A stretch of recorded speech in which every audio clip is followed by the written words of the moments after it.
My name is Sophia, and I am 25 years old. If there is one thing that has defined me throughout my life, it is the belief that hard work never betrays you. I grew up in a family that believed in discipline, responsibility, and above all, the importance of making choices that honor the family's name. From childhood, I was told that life is not just about what makes you happy, but about what makes others proud of you. And maybe that's why I grew up so determined, to prove that I was worthy, capable, and strong enough to carry every expectation placed on my shoulders. When I graduated, all I wanted was to find a workplace where I could give my best. I didn't want to be ordinary, I wanted to shine. That's how I found myself joining a well-reputed company at the age of 23. It felt like the first big step into the adult world, and I remember walking into the office on my first day with a mixture of excitement and fear. That was also the first day I saw her, Alex. My CEO. She was 35 at the time, and from the moment I saw her, I couldn't ignore her presence. She wasn't just a leader, she was a force.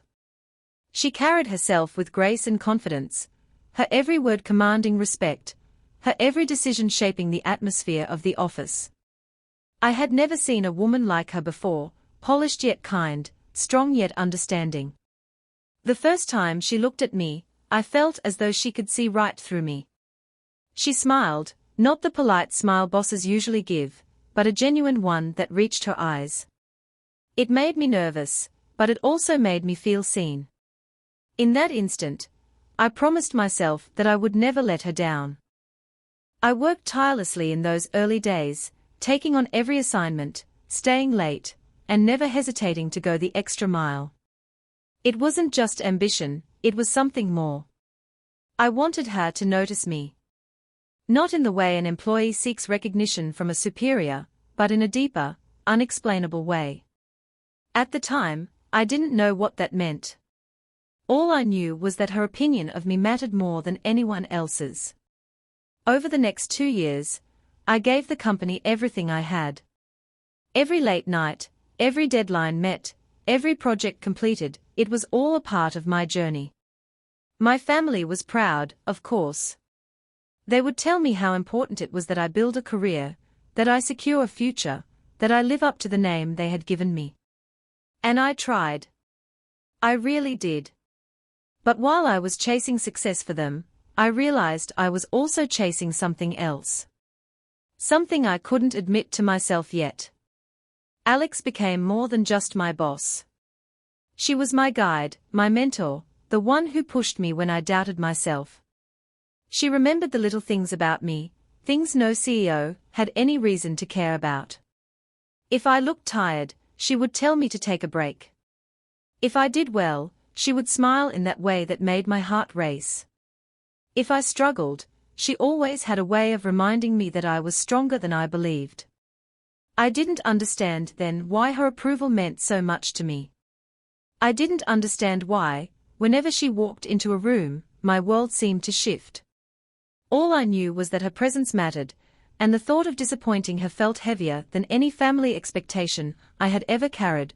Looking back now, I realize that life has a way of weaving connections into our paths before we even recognize them. At that time, I thought I was just building a career, just fulfilling the dreams my family had for me. I had no idea that in the process, I was stepping into something far greater. I never knew that the woman I looked up to with admiration would one day cry for me. The 2 years that followed became the most defining years of my life. I poured myself into my work, as though the company's success rested entirely on my shoulders. My mornings started earlier than most of my colleagues. I would arrive at the office before the chatter began, before the phone started ringing, before the hum of machines filled the rooms. Those quiet hours belonged to me. I would sit at my desk with my notes, my laptop, and a steaming cup of tea, preparing for the day as though it were an exam I had to ace. And when the day truly began, I was ready. I handled presentations with confidence, coordinated projects, and volunteered for tasks others would shy away from. I became the employee who never said no, At first, it was ambition that pushed me, but gradually, it became something else. It was Alex. I didn't want her to see me as ordinary.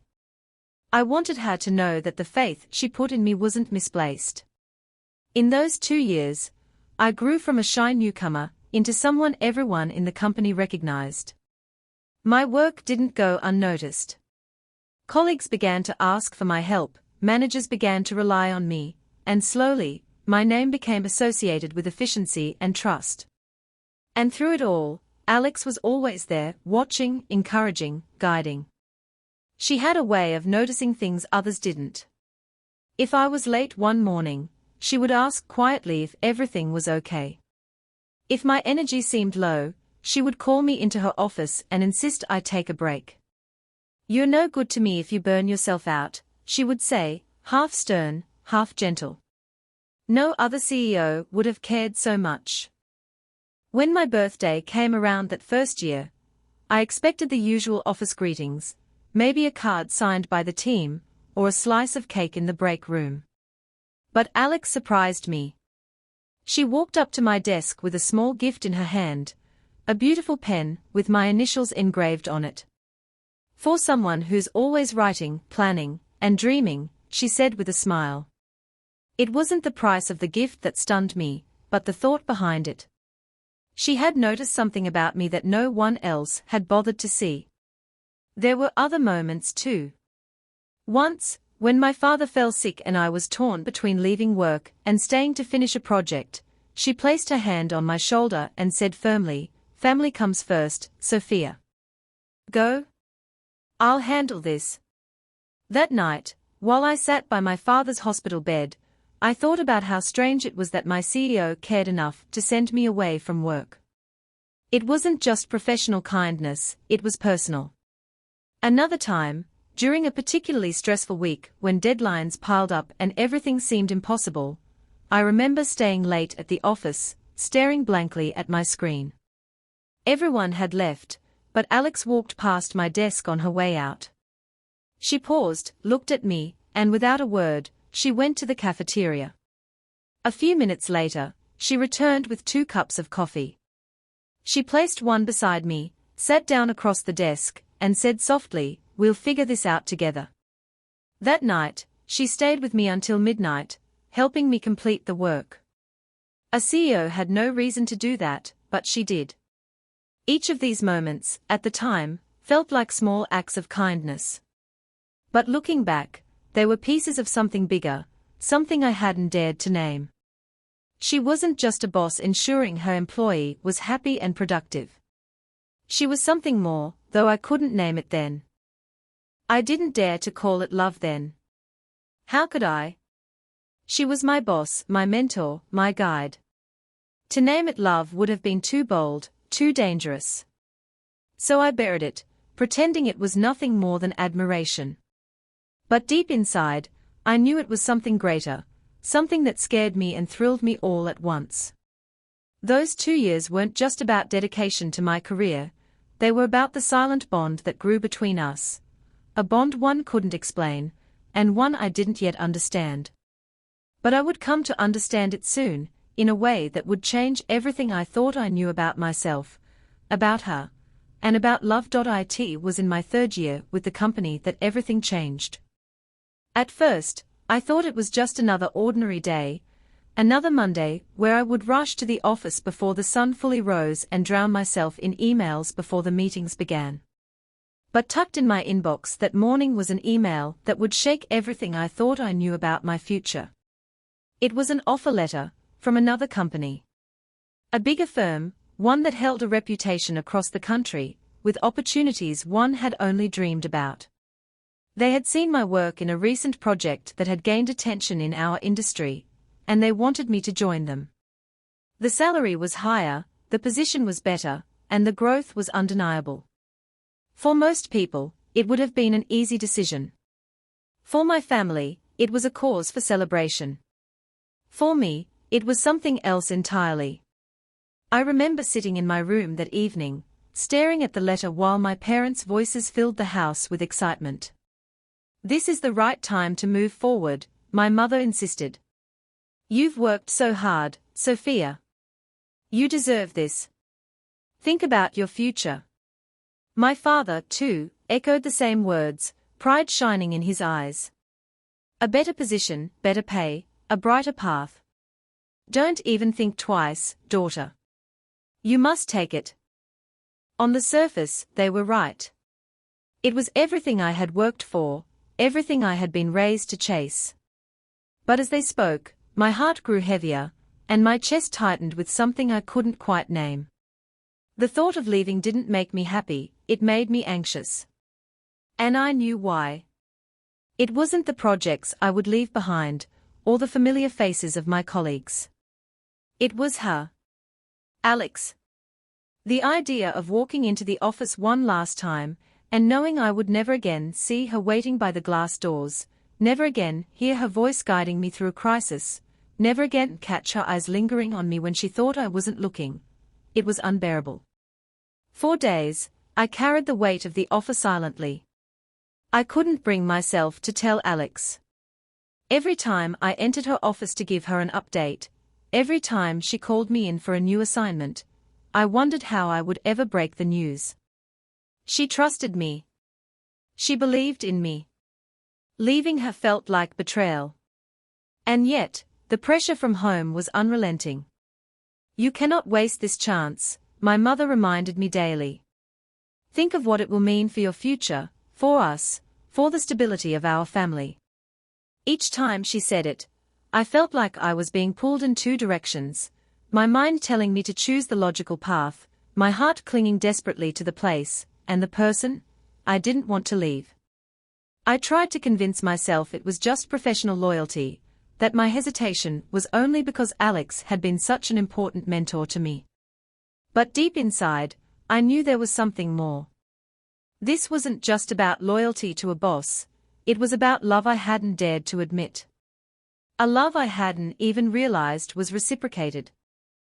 There were nights I couldn't sleep, staring at the ceiling and replaying every moment of the past 2 years. Her hand on my shoulder when I was stressed. The way she stayed late with me when deadlines piled up. The birthday gift she gave me. The way her eyes softened whenever she looked at me. Could it all have meant more than I thought?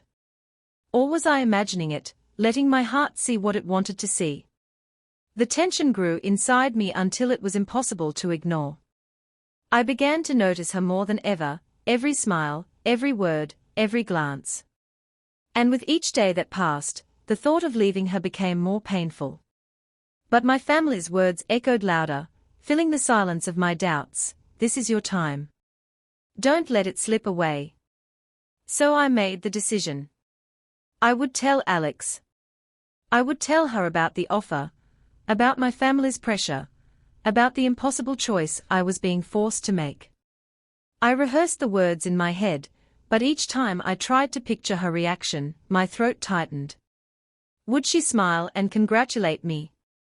Would she tell me she was proud, even as her eyes betrayed her sadness? Or would she say nothing at all, letting me go without a fight? What I didn't know then, what I couldn't have prepared for, was that her reaction would not only surprise me, but it would change everything I thought I understood about the bond between us. I believed I was leaving behind a job. What I didn't realize was that I was walking straight into the truth of a love that had been waiting silently, hidden in the spaces between her words and her actions. I will never forget the day I finally told her. The decision had been circling in my mind for days, like a storm cloud that refused to move on. My heart had been pounding every time I saw her, every time she looked at me with that calm, reassuring smile. It wasn't just the fear of disappointing her, it was something deeper, something I couldn't name. That morning, I walked into the office with a heaviness in my chest. I had the letter in my bag, folded neatly, as if the act of keeping it hidden could delay the moment. But I knew I couldn't keep it from her much longer. She had trusted me with so much. If I was leaving, she deserved to hear it from me directly. I waited until the afternoon, when the office quieted down after a hectic morning of meetings. My hands were clammy, and I could feel the tremor in my voice even before I spoke. Standing outside her office door, I took a deep breath and knocked. "Come in," her voice rang out, warm as always. When I stepped inside, Alex was seated at her desk, glasses perched on her nose, a stack of papers spread out in front of her. She looked up at me, her expression softening the way it always did when our eyes met. "Sophia," she said, smiling faintly. "I was just about to call you in." Perfect timing. Her voice made it harder. It always did. For a moment, I considered turning back, pretending I had come in with a work update instead. But no. I couldn't run from this. I began, my throat tight. "I need to talk to you about something important." She leaned back in her chair, setting her pen down. "Of course. What is it?" I hesitated, searching for words that wouldn't hurt, though I knew none existed. I've been offered a position at another company. It's a good opportunity, and my family, they think it's the right move for me." For a second, silence filled the room. Alex blinked, as though she hadn't heard me correctly. Then she let out a small, almost disbelieving laugh. "You're leaving?" Her voice cracked on the last word, and something inside me twisted painfully. "Yes," I whispered. "It wasn't an easy decision. You've given me so much here, and I've learned more than I ever imagined. But my family. Why?" The word cut through me like glass. Her tone was sharp, almost desperate. She pushed back her chair, standing now, her hands gripping the edge of the desk as if to steady herself. "Why are you leaving me, Sophia?" I froze. She hadn't said leaving the company. She had said leaving me. Her eyes glistened, and before I could react, tears spilled down her cheeks. Alex, my boss, the woman I had always seen as unshakable, composed, untouchable, was crying in front of me. I didn't know what to do. My instinct was to move closer, to comfort her, but I was rooted to the spot, stunned by the rawness of her pain. "Alex," I said softly, her name escaping my lips without the formal distance I usually kept. "I didn't mean to." She shook her head, covering her face with one hand as her shoulders trembled. "Do you have any idea what you mean to me?" she whispered, her voice breaking. "Every day, I watched you grow, work, shine, and every day I was terrified. Terrified that one day, you'd walk out of here. And now you are." My heart pounded so loudly I thought she could hear it. My mouth went dry. I had imagined she might be upset, disappointed even, but this. I had never expected this. The woman I admired most, the woman who had guided me, was now unraveling in front of me, not as my CEO, but as someone who was afraid to lose me. I stepped forward, my hands trembling, unsure if I should reach for her. I didn't know," I murmured. "I thought I was just your employee. I thought this was only about work." Her eyes met mine then, filled with tears that refused to fall quietly. "It was never just work, Sophia," she said. "Not for me." The weight of her confession hung in the air, and I didn't know what to do with it. Part of me wanted to cry with her, to tell her I felt it too, though I had never dared to admit it. Another part of me was frozen with shock, unable to process the truth that had been hidden all along. I wanted to ask her, why hadn't she said something before? Why had she let me stay blind to what was so clearly written in her heart? But the words never left my lips. Instead, silence filled the space between us. She sat back down slowly, wiping at her eyes, her hands shaking. "If this is what you want, I won't stop you," she said, her voice barely audible. "But know this, Sophia, losing you will be the hardest thing I've ever had to endure." I couldn't speak. My chest ached, my throat burned, and tears stung my own eyes, but no words came. I wanted to comfort her, to promise her that she wasn't losing me. But how could I, When my family's expectations pressed so heavily against my choices. So I stood there in the silence, caught between the life I was expected to live and the woman whose tears told me I meant more to her than I had ever realized. And when I finally left her office, I carried with me the sound of her broken question, "Why are you leaving me?" Echoing in my heart, unanswered. The days that followed were some of the heaviest I had ever lived through.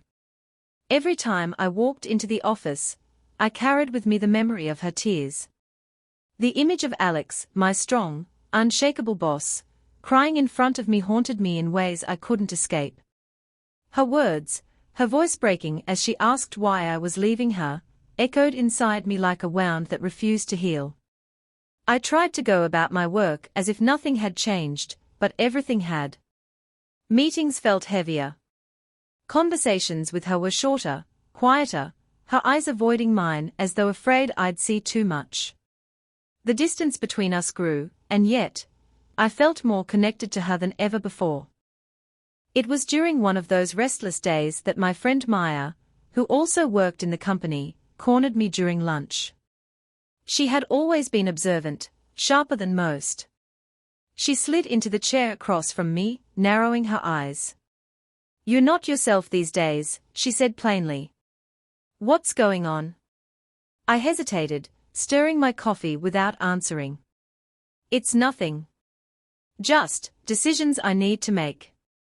Maya tilted her head, studying me. Then she leaned closer and lowered her voice. "Is this about the new job? Or is this about Alex?" Her words jolted me. "What do you mean?" I asked, too quickly. Maya gave a small, knowing smile. "You really don't see it, do you? Everyone else does." "See what?" My chest tightened. "That she's in love with you, Sophia. She has been for a long time." For a moment, I just stared at her, speechless. Her words felt impossible, and yet they fit too perfectly with everything I had been trying not to understand. "No," I whispered, shaking my head. "She's my boss. She's professional, respected, she wouldn't." "She would," Maya interrupted firmly. "Think about it. The way she treats you. The way she notices every little detail about you. She never does that for anyone else. When you were sick last year, who checked on you every single day? When you doubted yourself, who stayed late to encourage you? Who remembers your birthday, your favorite tea, the color you like to wear?" Memories rushed into my mind, flooding me with clarity I hadn't allowed myself before. Alex waiting with coffee when I was tired. Alex telling me to go to my father when he was ill, taking the project onto her own shoulders. Alex's eyes softening whenever they met mine, lingering longer than they should. It all suddenly made sense. Maya placed her hand gently on mine. "She's been in love with you, Sophia. But she never said anything because she was afraid. Afraid of losing you if you didn't feel the same. Afraid of crossing a line she couldn't take back. So she kept it to herself. Until now. Until you told her you were leaving." I felt the breath leave my body. My chest ached with guilt, sorrow, and something deeper, something I had been burying inside me for 2 years. How had I not seen it? How had I been so blind to the love that was right in front of me? The tears burned behind my eyes. "Why didn't she tell me?"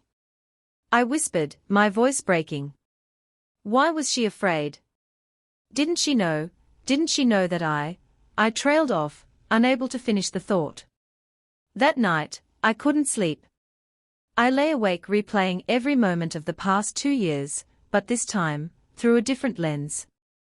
Every small kindness, every late-night conversation, every gentle smile, it wasn't just professionalism, it was love. Her love. A love she had hidden so carefully that I had mistaken it for mentorship, for guidance. And now, I felt guilty. Guilty that she had loved me silently while I went on, blind to it all. Guilty that her fear of losing me had kept her from confessing, and yet, my decision to leave had forced the truth out in the most painful way possible. I closed my eyes, and all I could see was her face, her tears glistening as she whispered, "Why are you leaving me?" The answer I had given her, the silence I had left her with, felt cruel now. She deserved more. She deserved to know that I had felt it too, even if I hadn't named it. That every late night I stayed at work wasn't just for ambition, it was because being near her mattered more to me than I had ever admitted. I turned on my side, clutching the pillow against my chest. My heart was heavy with longing and regret, but also with a newfound certainty. Whatever decision I made about the job, about my future, I couldn't ignore what I now knew. Alex loved me. And maybe, just maybe, I loved her too. The weight of my decision pressed on me heavier than ever after Maya's words. It was no longer just about a job offer or a pay raise. It was about Alex, about the truth I now carried inside me. Every moment I thought about leaving, her tear-stained face appeared in my mind, begging me with a question I could no longer ignore: "Why are you leaving me?" At home, the pressure only grew. My family saw the offer as a blessing, a reward for all the sacrifices I had made. My mother's eyes sparkled as she spoke of the new salary. My father, though usually quiet, told me this was my chance to finally step into the kind of stability they had always wanted for me. "This is the right time, Sophia," my mother said one evening, her voice filled with certainty. "Think of your future. Think of us. You've worked so hard, now is your reward." I nodded silently, pretending to agree. But inside, my chest felt tight, as if my heart were trying to scream. How could I explain to them that my future didn't feel bright without Alex in it?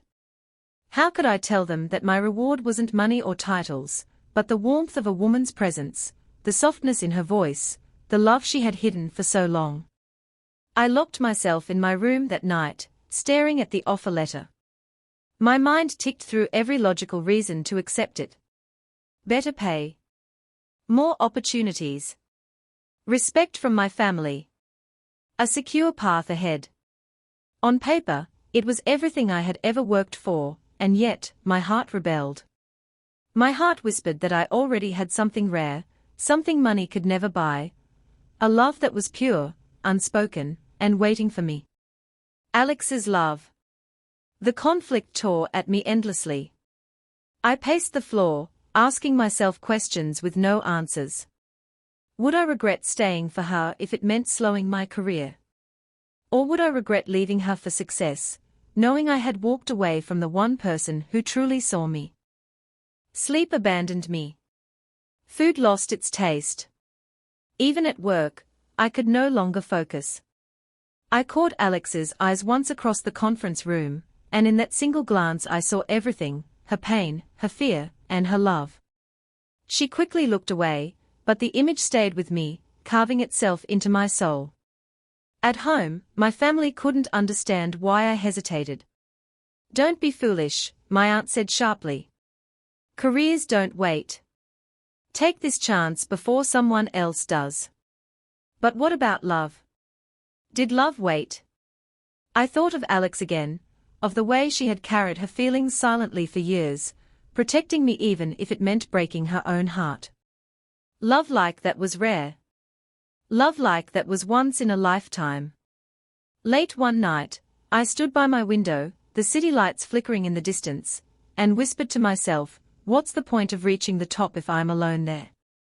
What's the point of success if it means losing her?" Tears slipped down my cheeks, but for the first time, they didn't come from confusion, they came from clarity. My mind had always led me forward, chasing goals and expectations, but my heart had found its home long ago, in Alex's unspoken love. I folded the offer letter and placed it in the drawer, my hands trembling but steady with decision. I wasn't ready to tell my family yet, but deep down, I knew the truth: career could wait. Expectations could be managed. But love like this, was too rare to ever let go. The day I finally gathered the courage to face Alex again felt heavier than any meeting or presentation I had ever walked into. My hands trembled as I knocked on her office door, but I knew I couldn't stay silent anymore. I couldn't leave her drowning in tears and unanswered questions. She looked up as I entered. Her eyes were tired, her expression guarded, as though she had built a wall in the days since I'd given her my resignation. The sight pierced me. She had always been the strong one, the calm leader, the woman who could handle anything. But now she looked fragile, because of me. "Alex," I said softly, closing the door behind me. Her lips pressed together, as if she were bracing herself. "Sophia, you should be focusing on your future, not coming here to comfort me." I shook my head, stepping closer. "That's not why I came. I came to tell you something I should have said earlier." She tilted her head, eyes searching mine. "What is it?" My voice quivered, but I held on to the truth in my heart. "Even if I leave this company, I will not leave you." Her breath caught. For a moment, silence stretched between us, thick and trembling. Then she whispered, almost afraid to believe me, "But your family, your future. You've worked so hard, Sophia. You can't throw that away for me." I walked to her desk, placing my hand gently on hers. She flinched slightly, as if the contact burned, but didn't pull away. "My future is with the one who cried for me," I said firmly, my eyes locked onto hers. "Do you know how rare that is? To find someone who loves so deeply, so silently, that it hurts them more than words can say. I can't walk away from that. I won't." Her tears began to fall again, quiet and unrestrained this time. "Sophia, you don't understand what you're saying. Your family will never accept this. They'll call me names, they'll call you worse. I don't want you to suffer for me." I squeezed her hand tighter. "Let them say what they want. Let the world think what it wants. All I know is, when I think of my future, I don't see another company or another position, I see you. I see us." She covered her mouth with her free hand, as though trying to stop the sobs that threatened to escape. "Do you even realize what you're promising me?" "Yes," I whispered, my own tears spilling over now. "I promise you this. I may have to leave this company, but I will never leave you. And one day, I will marry you. No matter how long it takes, no matter how much I have to fight, I will stand beside you." For the first time in days, I saw light flicker in her eyes, fragile but real. She leaned back in her chair, as though my words had taken the weight off her shoulders. "Sophia," she breathed, her voice breaking. "Do you know what you've just given me?" I smiled through the tears. "Hope.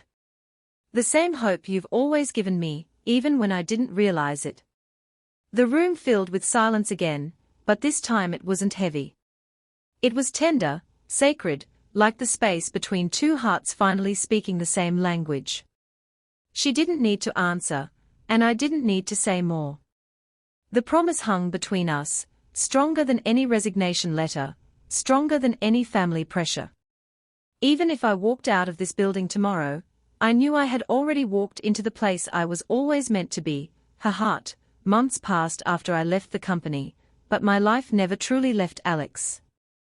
Every weekend, every stolen evening, I found myself back in her presence. I thought leaving the office would create distance, but in reality, it drew us closer. Without the barriers of boss and employee between us, we became something more: confidants, companions, two souls quietly weaving themselves into each other's lives. At my new company, I achieved everything my family had wanted for me: better pay, a respectable title, endless opportunities. Yet, none of it filled the space in my heart that belonged to her.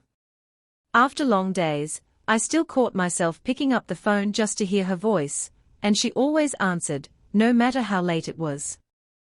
Our bond deepened in the silence of simple things. The way she remembered I liked my tea a little too sweet, the way she would scold me for working late, the way her laughter softened the sharp edges of my days. I realized then that she wasn't just a part of my life, she was my life. But fate rarely lets love breathe without testing it. One evening, I came home to find my parents waiting for me with smiles on their faces, the kind that usually meant trouble. My mother's voice was gentle but firm. "Sophia, we've spoken to the Khans. Their son is well settled, respectful, from a good family. The wedding will be arranged soon." Her words felt like a dagger through my chest. I blinked, unable to process. "What did you just say?" My father sighed, as though I were being childish. "This is the right time for you. You're 25, you have a good job, and now it's time for you to settle down properly. We've already agreed." The room spun around me. They hadn't asked. They hadn't even thought of asking. To them, my life was a checklist: degree, career, marriage. But they didn't know about the nights I spent holding Alex's trembling hands, the way her voice steadied me, the promise I had made to her. My mother reached for my hand. "You'll thank us later, Sophia. This is what's best for you." I pulled my hand back, my chest heaving. "No. You can't decide my life for me. You don't even know me anymore." My father's brows furrowed. "Don't be dramatic. This is about your future, your stability. You'll learn to love him." That was when something inside me broke free. I stood tall, my voice shaking but louder than it had ever been in this house. "I will not marry him. I have already chosen." Their faces froze. My mother whispered, horrified, "Chosen? What do you mean?" Tears burned my eyes, but my resolve was clear. "The woman I worked for, the woman you may never accept. She cried for me when I left her. She's the one who sees me, who loves me for who I am. And I love her. I won't throw that away to keep your approval." The silence that followed was suffocating. My father's face turned red, his voice cold with anger. "Do you even hear yourself, Sophia? This is shameful. You'll ruin us." I shook my head, my tears falling freely now. "No. What ruins a family isn't who I love, it's forcing me to live a lie. The weight of years of obedience, of living under their expectations, finally lifted as I turned toward the door. My mother's voice cracked behind me. "Sophia, if you walk out now, don't think about coming back." I stopped, hand trembling on the doorknob. The little girl inside me wanted to turn back, to please them, to stay. But the woman I had become, the woman Alex had seen and believed in, knew there was no turning back. Without another word, I opened the door and stepped into the night air. The cool breeze hit my face, mixing with the salt of my tears. I wasn't sure what awaited me outside that house, but I knew where I belonged. I pulled out my phone with shaking hands and called the only person whose voice I needed. She answered on the first ring. "Sophia." Alex's voice was soft, worried. I inhaled deeply, my heart steady now. "I'm coming home." And for the first time in my life, those words didn't mean the house I had just left, it meant her. Years later, when I look back, the moments that shine the brightest aren't the dramatic ones. Not the night I walked out of my parents' house, not even the day I realized Alex's tears carried a truth I hadn't dared to name. The memories that linger are the quiet ones, the mornings we shared a single cup of tea, because neither of us had the patience to make two, the evenings when we sat on the balcony watching the city lights blur into the stars, the way her laughter would echo against the walls of our small home. Life with Alex didn't become a fairy tale. It became something more real, more grounding. We both carried scars, mine from family expectations, hers from years of loving in silence. But slowly, together, we began to heal. On weekdays, we worked, separate jobs, different paths, but every night we returned to the same kitchen table, telling each other stories about the chaos of our day. She always remembered to ask if I'd eaten, even when she hadn't herself. And I found myself looking forward to folding her laundry, sneaking little notes into her bags, or brewing her favorite tea before she woke up. These weren't grand gestures, but they became the language of our love. Our families, well, acceptance didn't come overnight. For a long time, there were silences, unspoken disapprovals, doors that closed too quickly when I visited. But Alex never once asked me to choose again. She simply stood by me, letting me move at my own pace. Over time, some of those silences softened. My mother called one evening after years of distance, not to talk about approval, but simply to ask if I was eating well. I knew then that bridges could mend, even if slowly. Alex's friends often teased us, saying we were too boring to be in love. We didn't post pictures, didn't host parties to prove ourselves. Instead, we carved out a rhythm that was ours. A life built not on spectacle, but on presence. On days when I came home exhausted, Alex would quietly place her hand over mine and say, "Rest, I've got this." On nights when she couldn't sleep, I would just sit beside her, listening to the silence until she finally drifted off. Love, I realized, isn't always about fireworks. Sometimes it's about having someone who notices when you're cold and pulls the blanket a little higher, someone who listens to your silences, as if they are entire conversations. There were no perfect days, but there were countless meaningful ones. We argued, we misunderstood, but even in those moments, there was a thread pulling us back to each other. Because underneath it all, we knew, we had chosen this, chosen each other, against everything that tried to separate us. Now, when I wake in the morning and see Alex asleep beside me, her hair falling across her face, I don't feel the need for grand declarations. I don't need to ask her if she loves me. I know. I see it in the way she turns toward me even in sleep, as if her heart can't help but reach for mine. And maybe that's what love truly is, not the confessions whispered under moonlight, not the promises sealed in tears, but the courage to keep holding on, even when the world tells you to let go. Sometimes love doesn't need grand confessions, sometimes it just needs the courage to hold on.